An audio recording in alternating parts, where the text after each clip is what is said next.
వీళ్ళ పరిస్థితి ఏ విధంగా ఉంటుందో అని చెప్పి ఒక్కసారి ఆలోచన చేస్తే మాత్రం కొంచెం బాధ అనిపిస్తుంది అధ్యక్ష. వీళ్ళు చేసిన తప్పుడు పనులు అంతా ఇంత కాదు, ఈ రాష్ట్రాన్ని మొత్తం అప్పులతో ఊబిలో నెట్టుకుపోయారు. కాబట్టి వీళ్ళని బ్రహ్మ దేవుడు కూడా కాపాడలేరు అధ్యక్ష. వీళ్ళని సార్ ఇది మంచి పద్ధతి కాదు.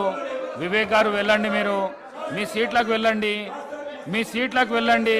ఈ ప్రాక్టీస్ మంచిది కాదు, ఈ ప్రాక్టీస్ మంచిది కాదు. మీరు మీ సీట్లకు వెళ్ళండి, మీరు మీ సీట్లకు వెళ్ళండి, మీరు మీ సీట్లకు వెళ్ళండి.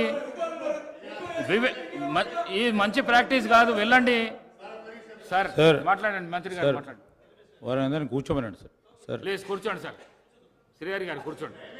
11 గంటల 25 నిమిషాలకు స్టార్ట్ చేసిండు జగదీశ్వర్ రెడ్డి గారు.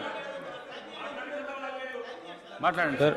అధ్యక్ష, గౌరవ సభ్యులు వివేక్ గారు ప్రతి సందర్భంలో కూడా మరి కాదు సార్, మీరు మాట్లాడండి, కంక్లూడ్ చేయడానికి మాట్లాడండి.